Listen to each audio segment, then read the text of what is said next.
Hello, good afternoon. So in this video today, I'm going to give a brief introduction to the topic of rights. Actually, I hope you can see what's on the board. I understand that the glare from the overhead lighting is a bit harsh. If you have difficulty seeing what's on the board, don't worry. I'll also be posting some notes that are exactly the same, wording as this, and also. Whatever is on the board right now is actually something that is found in your readings, so it's nothing really new here. I'm just putting up here for ease of reference. So anyway, coming back to the topic of rights. So as I said in this video, I'm going to give you a brief introduction to rights, to the topic of rights. So basically, I'm going to talk about what are rights, and also on what kinds of rights there are, and also what kind of basis do we have for rights. I mean, why do we have rights in the first place? What are they for? So let me just start with the first question. What is a right? So I'm going to start with this particular definition that we have on the blackboard. Actually, before I go into this, let me just also say a couple of things about why it is important to talk about rights in this course. Let's start with something more general. It is important as as an informed citizen of the world to have some idea of what rights are. Because you will notice that rights are we talk about rights very much in our everyday political and social life. So people say things like they have a right to freedom of expression, they have a right to vote. Some people even go further and say things like they have a right to be cranky. So one gets the sense that there are so many things that might be rights, but what makes something a right as opposed to a bogus right? So because of this, it is useful to get clear about what exactly makes a right a right.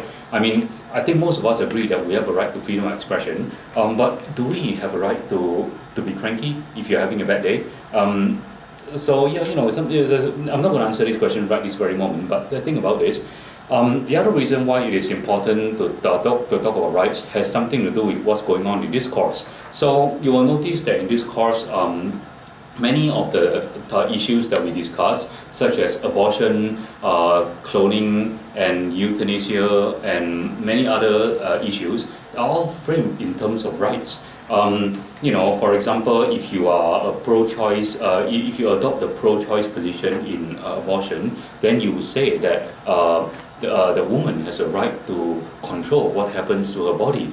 If you are in favor, if you support euthanasia, then you say that just as somebody has a right to live, somebody should also have a right to choose when to die and how to die.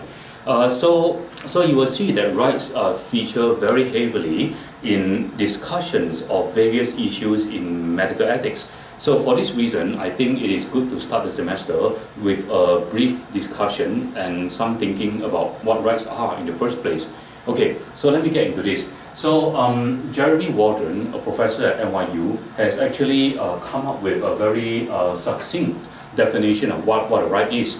So very abstractly, this is a bit formal but an abstract, but I can fill in on more details later. So very simply, Waldron says that if a person P has a right to do X, and X can be anything. It could be express himself, or it could be being cranky. So if P has a right to do X, then others have a duty not to prevent P from doing X. And secondly, the point of such a duty is to promote or protect some interests of P's. And thirdly, P should feel no embarrassment about insisting upon this duty. So let's talk about, let's apply this formulation to a very common example of a right. Let's think about the right to freedom of expression. So if you are P, if you have a right to freedom of expression, then others have a duty not to prevent you from expressing yourself freely. And if I prevent you from expressing yourself freely, such as if I were to try to throw you in jail for expressing yourself, then I have I'm going against this duty not to prevent you from expressing yourself. And secondly, the point of such a duty is to promote or protect some interest of yours.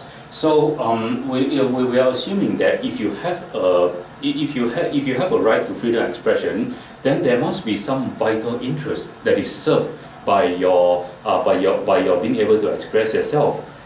So the duty exists to protect your right, so that you can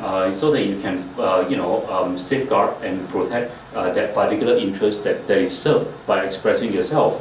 The same goes for something like the right to vote. I have a duty not to prevent you from voting because voting promotes some very vital political interest that you have. Now, you can also use this to you can also use number two to kind of think about whether some things that you might think of as rights are actually rights. So suppose you say, I have a right to be cranky after a long and hard day at work. Well, does being cranky promote a certain interest, any interest of yours? I don't know, but probably not. So if being cranky if you cannot prove that being cranky promotes a particular interest of yours, then you probably don't have a right to be cranky. Now, later in the semester, we will look at the issue of human cloning, and some people are against human cloning because they say that human cloning it violates my unique genetic nature. If there is somebody else that's running around that is exactly like me, then somehow my unique genetic nature is being violated. My right to a unique genetic nature is violated. But think about number two again. So, if you say that you have a right to a unique genetic nature, then there must be some particular interest that is being served by your having a unique genetic nature. There must be some particular interest that is being served by nobody else having the same the exact DNA sequence as you. But is that true? Is there a particular interest? Is there any particular interest that is served by having a unique genetic nature? So the answer, I'm not going to tell you the answer right now. The answer could be yes or no. But what all this shows is that if you believe that cloning is wrong because it violates your unique genetic nature, then it is up to you to prove that having a genetic nature protects some vital interest of yours. So the point of all this is to show that number two is very important in trying to establish whether something is a right or not. In order to establish whether something is right or not, we have to find a way to show that particular thing that we say we have a right to actually promotes a particular interest that we have. So having the right to vote, voting promotes a certain interest that we have, a political interest. So therefore, we have a right to vote. Freedom of expression promotes a certain interest that we have. So therefore, we have a right to freedom of expression. The same probably cannot be said of being cranky. Okay, so number three, and then let's go on to number three. Number three says that P, that's you, should feel no embarrassment about insisting upon this duty. So not only do other people have a duty to not prevent you from exercising your right. If other people do not do their job, if they do not prevent you, then it is up to you. And you should feel no embarrassment in insisting that other people fulfill their duty to not prevent you from doing, exercising your right. So basically, this is Jeremy Waldron's formulation of what a right is, and you will see that it is a very useful tool. It is a very useful tool for understanding whether something is right or not. So the next time you are confused about whether somebody has a right to do something, you should ask yourself, does that something fulfill these 3 points? Okay. So let me just say a few other things about rights. Besides the question of what exactly is a right, there's also a question of what kinds of, how far the rights extend. So we are all familiar with the basic political rights. I think we all seem to agree, at least in this country, that there is such a thing as the right to freedom of expression, the right to freedom of association, the right to vote, the right to live your life as you see fit. So everybody agrees that we have all these political rights. But what about economic rights? Do we have a right to things like healthcare, maybe employment, maybe food? There are people, there are philosophers in recent years who have argued that we also have a right to welfare and food and employment, in addition to freedom of expression and all of those political rights. And the reason, I think, is because they say that if you don't have food or healthcare or all of those things, how can you possibly exercise yourself politically? So in the recent literature, the political rights that we are familiar with, freedom of expression, freedom to vote, and so forth, all these are known as first generation rights, whereas the economic rights, such as healthcare and food and employment, those are known as second generation rights. So the question, a very interesting debate that has happened in recent years is, second generation rights, the right to employment and food and healthcare, are these rights actually really rights, or are they just goods and services that a government may provide to its citizens? I don't want to try to answer this question here because it will make this video too long, but please read that article by Jeremy Waldron on rights that are posted on Moodle for more detailed discussion on this. Okay, there's this last thing that I want to talk about rights. So, and that's the question of the topic of how do we base rights? Why do we have rights? I mean, you might say that you have rights because you are a human being. That's not a very good answer, because what about aliens? I mean, if they are intelligent aliens somewhere else in space, and they are just as intelligent and just as technologically advanced as we are, shouldn't they have rights too? So one gets the sense that rights shouldn't just be, you shouldn't just have rights just because you are human. But if you don't have rights just because you're human, then why do you have rights? How, or to put it more philosophically, upon what basis do you base your rights? So many philosophers have come up with different answers to this question. I'm just going to quickly go over 3 possible answers to this question. Okay, so give me a second.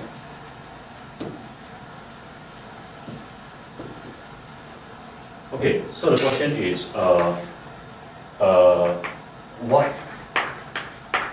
what is the basis of rights?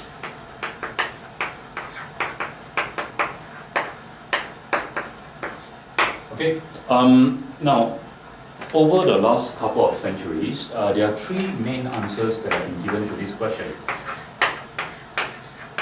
The first answer is utility, or well-being. The second answer is our status as rational beings.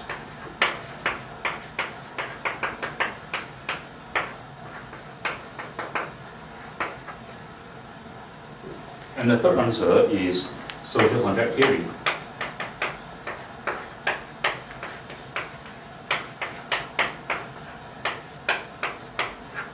Okay, let's start with utility. So if you believe that rights should be based on a notion of utility or well-being, then you believe that we have rights because rights help to promote the well-being, not just individual well-being, but the well-being of human society in general.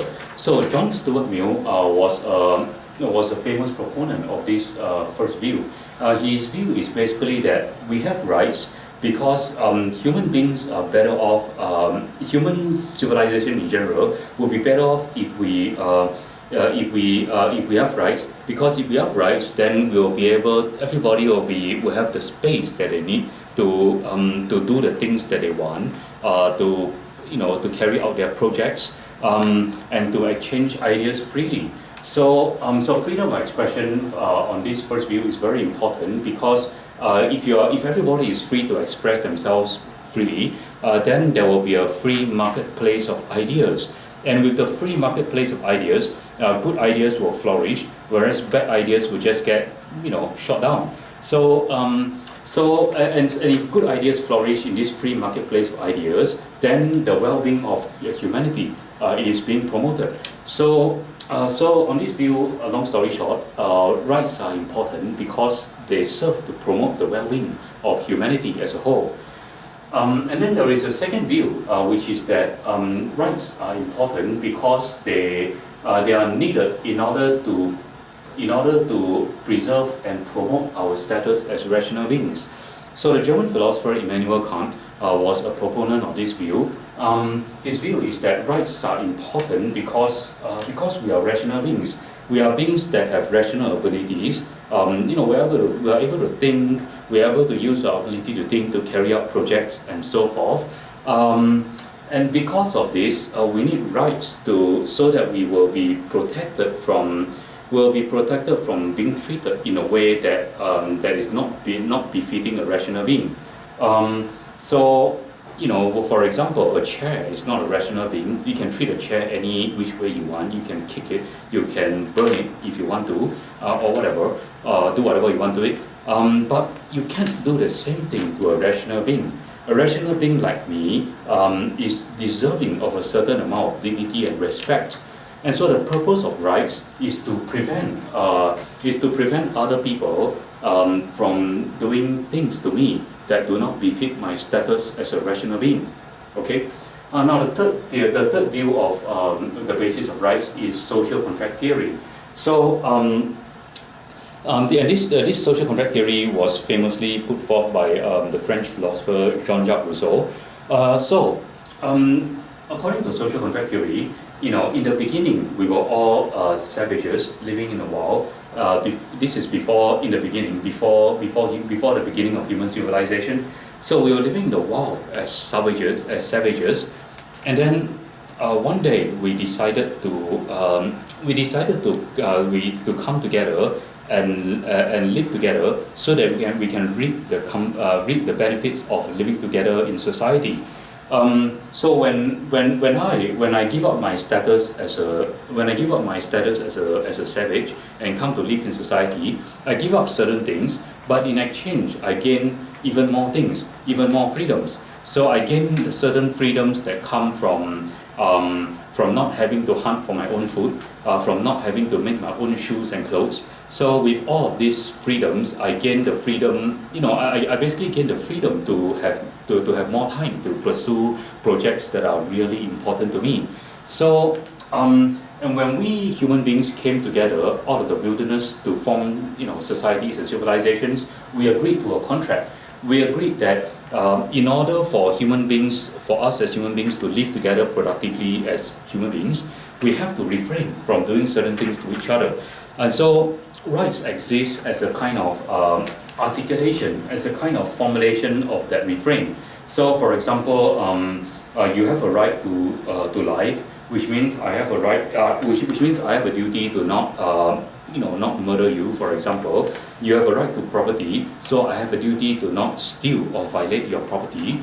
And all of this is part of the social contract.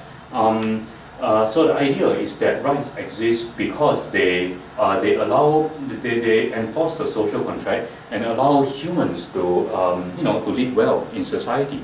So anyway, so these are the three main bases of rights. So again, all of this is also mentioned in the article by Jeremy Waldron. So please have a look at it. Okay, I think this has been a pretty long lecture, so I'll end my lecture for now. So that's all I have to say for rights for right now. So thank you for listening.